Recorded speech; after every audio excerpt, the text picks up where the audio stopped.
No sé si saben que mañana hay el primer encuentro oficial entre el presidente del Gobierno, José Luis Rodríguez Zapatero, y el Papa, en un momento en el que el Ejecutivo, ha planteado la necesidad de reformar la ley de libertad religiosa.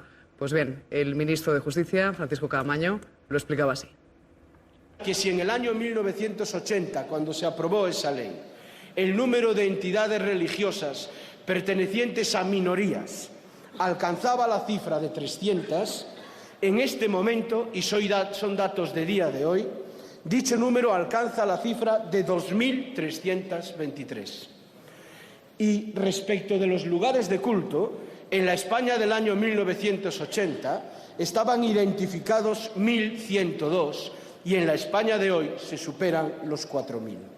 Si en estos 30 años de la sociedad española ha cambiado claramente su percepción del fenómeno religioso y la tolerancia y el respeto a la diversidad de las religiones y de cultos integran ya una realidad asumida por todos, es necesario que las condiciones de ejercicio de esas libertades que reconoce el artículo 16 de la Constitución contengan esos cambios, y para ello es imprescindible modificar la Ley Orgánica del año 1980.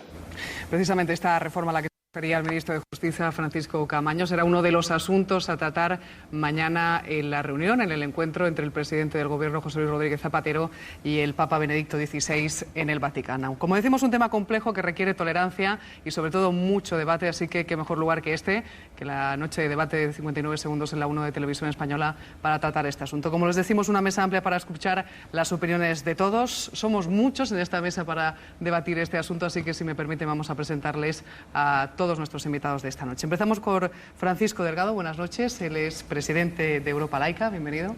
Hola, buenas noches. También nos acompaña José Carlos Martín de la Hoz. Buenas noches. Sacerdote del Opus Dei, teólogo y también historiador. De la Universidad Carlos III nos visita otra vez en el programa el profesor Juan José Tamayo. También es miembro de la Asociación de Teólogos Juan XXIII. Bienvenido. Muchas gracias. En nuestra mesa de debate, Riaix Tatari, espero haberlo dicho bien el nombre, él es presidente de la Unión de Comunidades Islámicas de España. Bienvenido. Hola, gracias. Jacobo Israel Garzón, presidente de la Federación de Comunidades Judías de España. Muchas gracias. Buenas noches. Jesús de las Heras, también otro compañero en esta mesa de debate de 59 segundos, él es director de la revista Eclesia. Bienvenido. Buenas noches, gracias. Y para concluir esta mesa, Mariano Blázquez Burgo, el secretario ejecutivo de la Federación de Entidades Religiosas Evangélicas de España. Como decíamos, esta reforma de la llamada Ley de Libertad Religiosa, lo escuchábamos en boca del ministro de Justicia, data del año 1980, es una ley orgánica. Y la primera pregunta que queremos lanzar esta noche es: ¿qué debe incluir esa reforma? Así que vamos a escuchar las opiniones de nuestros invitados, empezando por Francisco Delgado. Bueno, la verdad es que la Constitución dice que ninguna confesión tendrá carácter estatal, y ciertamente ese principio está absolutamente vulnerado en el Estado español porque mantiene todavía residuos del nacionalcatolicismo, es decir, que hay una Iglesia dominante que tiene privilegios simbólicos, jurídicos, económicos y de todo tipo, y es evidente que hay que hacer una ley que se adapte a la realidad social de nuestro país, un país que se ha secularizado muchísimo, en donde iglesias nuevas han empezado a convivir con nosotros, en donde hay un porcentaje, sobre todo entre la gente más joven, que tiene otros principios distintos a los que se inculcaron en España en la época de la dictadura, y entonces hay que hacer una ley de libertad de conciencia fundamentalmente. Yo creo que el Gobierno está empeñado más que eso en hacer una ley relacionada con las religiones, y creo que es un error. Hay que hacer una ley que reconozca la libertad de conciencia de todos los ciudadanos. Señor Martín de la Hoz, ¿qué debe incluir esa reforma? Bueno, la ley, como todas las leyes, quedan obsoletas, van envejeciendo con el paso del tiempo. Vivimos en una sociedad democrática donde los valores están ahí y a la vez se propician, unos suben, otros bajan. En definitiva, la Iglesia Católica lo que pide es, como siempre, libertad, y libertad de culto, libertad para rezar y respeto máximo a la dignidad de la persona humana. Juan José Tamayo. Bueno, yo creo que más que lo que deba incluir sería los principios en que debe basarse.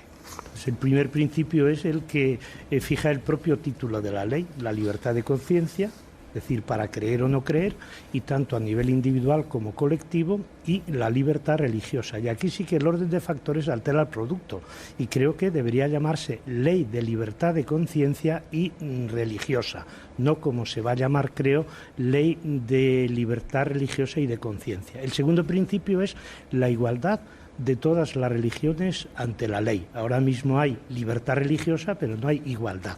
El tercer principio, la neutralidad del Estado en cualquier tema que tenga que ver con las creencias o con las ideologías. Lo mismo, la separación radical entre religión y Estado, y esa separación implica una clara independencia. Y finalmente, este comportamiento de no discriminación por razones religiosas o por razones ideológicas. Pues yo creo que la futura ley tiene que tener presente una libertad religiosa amplia, igualitaria, especialmente porque el mapa demográfico nuestro se ha cambiado mucho a lo largo de estos 30 años, y especialmente creo que hace falta profundizar en los mecanismos que pueden llegar hasta los municipios, las autonomías y el gobierno central.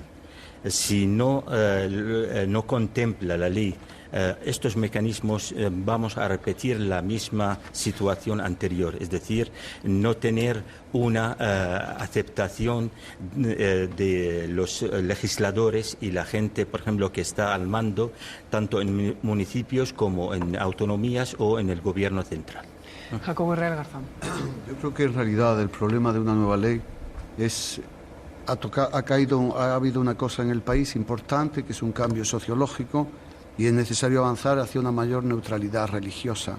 Pero la libertad de conciencia en realidad la da la propia Constitución, es decir, ya ahí demuestra la libertad de conciencia, y yo estoy de acuerdo que lo que falla muchas veces no es ni la propia ley, ni la libertad de conciencia o la libertad religiosa, sino, y estoy absolutamente de acuerdo con mi colega Riay Tatari, faltan los mecanismos, es decir, la ley, por ejemplo, permite y facilita aparentemente el apoyo espiritual en las cárceles y en los cuarteles, pero no hay ningún desarrollo de esa ley que favorezca luego la correcta aplicación.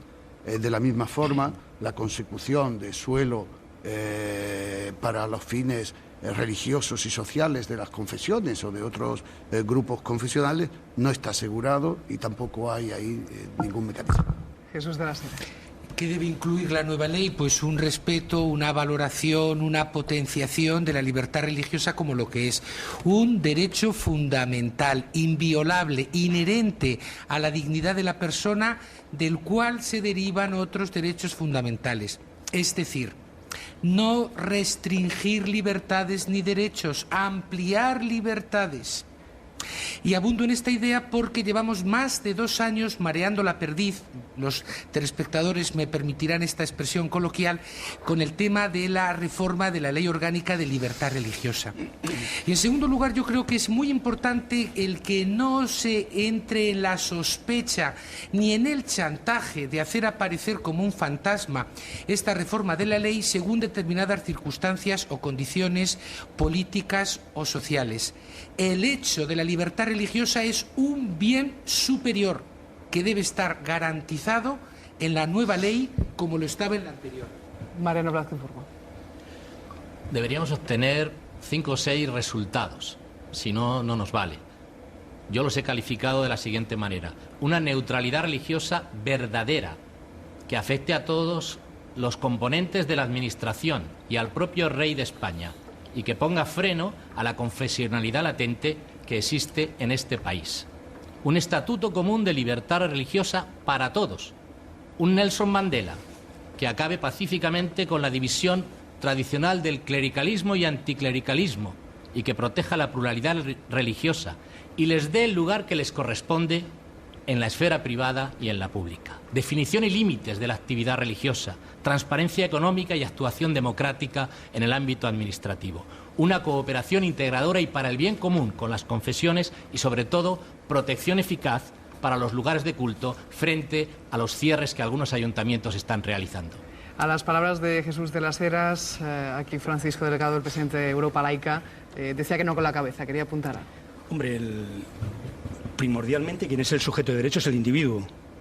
Y por lo tanto es un error hablar solamente de libertad religiosa. Primero está la libertad de conciencia del individuo y luego habrá que hablar de si ese individuo tiene religión o no tiene religión, o cuáles son sus creencias o no sus creencias. La libertad religiosa se refiere a la libertad de las comunidades religiosas a las que no pertenecen todos los ciudadanos, pertenecen unos cuantos ciudadanos a cada una de ellas, y que a veces esas comunidades religiosas sustraen derechos de sus fieles.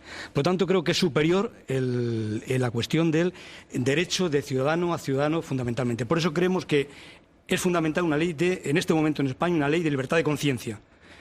Si el Estado quiere mantener convenios o relaciones con las iglesias, como tienen con los partidos, con los sindicatos o con otro tipo de organizaciones, que las tenga, pero no privilegios especiales con las religiones. Pero si es que no se trata de ningún privilegio. Si conoces la ley del año 80, ley a mi manera de ver que ha funcionado perfectamente, te dice en el artículo segundo el derecho a profesar las creencias religiosas que libremente se elijan o a no profesar ninguna.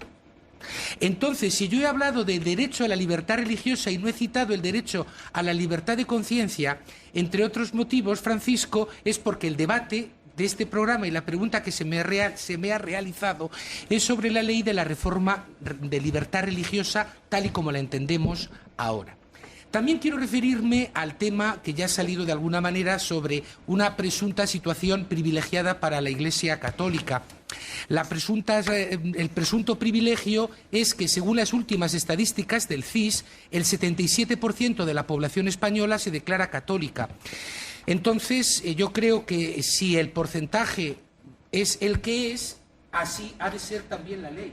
Hablaremos a lo largo de esta noche de esa financiación a la que se referían ahora mismo en este debate verbal entre el de las Heras, el señor de las Heras y el señor Delgado. Me pedía el turno de palabra el señor Israel. La libertad de conciencia debe estar asegurada constitucionalmente, evidentemente. Por una ley de libertad de conciencia puede ser, pero es importante, evidentemente, y creo que en España está suficientemente garantizada la libertad de creer o no creer y de cambiar de religión. Y si no lo está, debe ser objeto de una ley de libertad de conciencia, y yo creo que ahí estaríamos absolutamente todos de acuerdo. Pero no obstante, querría decir que estoy también de acuerdo con usted en que, en realidad, la relación entre el Estado y las confesiones tiene que dar lugar a un convenio entre estas, como hay con los sindicatos, etcétera. De esta misma forma es como tenemos las minorías religiosas el acuerdo con el Estado a través de un concierto, además con acuerdo parlamentario. No se trata de hacer algo a oscuras o a ocultación de la población en cuanto a la religión, sino el papel que las religiones cumplen en la sociedad por su finalidad religiosa, política, moral y social, que es importante y que ha sido importante a lo largo de toda la tradición. Hablando de esta separación entre Estado y religiones, entre Iglesia y Estado, hemos ido, un equipo de este programa de 59 segundos, a recoger otra voz, en este caso la del presidente de la Asociación Madrileña de Ateos y Librepensadores, y esto nos decía al respecto. Esta ley tiene que tener un sentido de total igualdad para todas las opciones de conciencia, es decir, religiones, agnósticos y ateos. En segundo lugar, no debe ser un café para todos, debe ser una ley que separe totalmente las relaciones Iglesia-Estado, lo privado de lo público. No puede ser un pretexto para dar alguno de los privilegios que ya tiene la Iglesia a las demás. Eso sería contrario a un sistema igualitario. Blázquez, ¿en qué se debe traducir esa separación entre Estado y religiones? Pues me gusta llamarla prudente separación. No se puede tomar una separación absoluta porque tendríamos que irnos de cualquier lugar. Estamos condenados a entendernos, debemos entendernos. Una prudente separación donde el Estado renuncia a controlar la religión y viceversa, que la religión entienda que no es un buen vehículo el poder para transmitir sus ideas religiosas. Pero las confesiones religiosas nacen desde el interior de la persona, pero también se expresan públicamente. Deben tener un lugar adecuado, al igual que otros actores sociales, de la misma manera, ni más ni menos.